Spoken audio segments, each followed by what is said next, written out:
بسم اللہ الرحمن الرحیم۔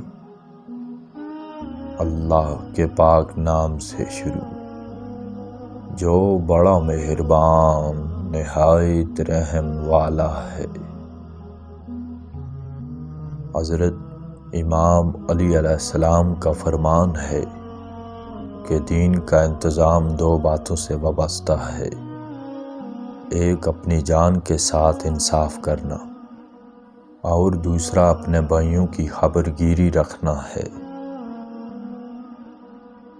جب تک ظلم کے پاؤں نہ پھسلیں تب تک عدل کے پاؤں کبھی نہیں جمتے۔ آدمی کا تاج اس کی پاک دامنی ہے اور اس کی زینت اس کا انصاف ہے۔ اللہ تعالیٰ اس پر رحم کرے جو حق کو زندہ کرے، باطل کو مار ڈالے، ظلم کو مٹائے اور عدل و انصاف قائم کرے۔ سب سے زیادہ اس کام کی محنت رکھنی چاہیے جس میں انصاف، عدل اور حق پرستی زیادہ پائی جائے۔ جو شخص عموماً انصاف سے برتاؤ کرتا ہے، سب چھوٹے بڑے اس کے انصاف کی شہادت بیان کرتے ہیں۔ سب سے بڑا عادل وہ فرد ہے جو ایسے لوگوں کے ساتھ انصاف کرے جو اس پر ظلم کرتے ہیں۔ جب تو کسی کا نقصان اور قصور کرے تو اس کے پاس عذر بیان کر، اور جب کوئی شخص تیرا نقصان کرے تو اسے معاف کر دے۔ اگر تیرا غلام اللہ تعالیٰ کی نافرمانی کرے تو اسے سزا دے، اور اگر تیرا حکم نہ مانے تو اس سے درگزر کر۔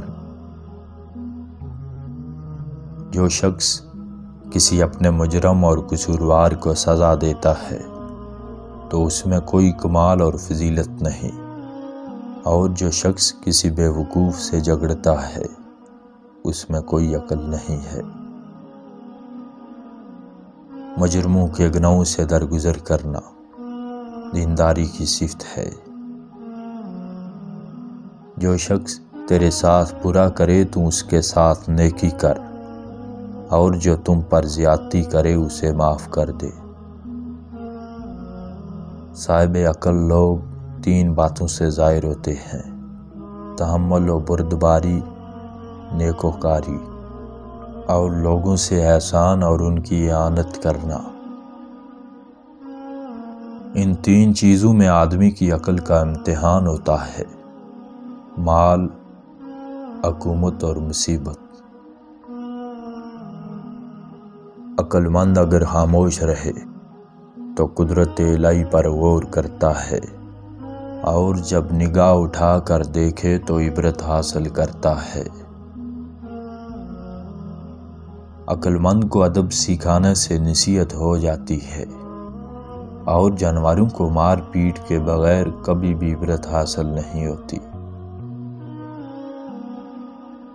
بے شک عقل مند وہ شخص ہے جو اپنی نفسانی خواہشوں کو روکتا ہے اور غصے کے وقت اپنے جوش کو مٹاتا ہے۔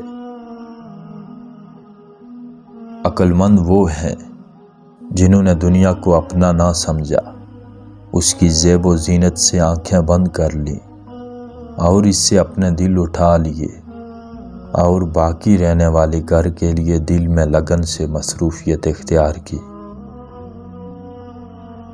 اگر تم اپنے نفس کے ساتھ انصاف کرے تو کل تم اللہ تعالیٰ کے ساتھ ملاقات کرے گا۔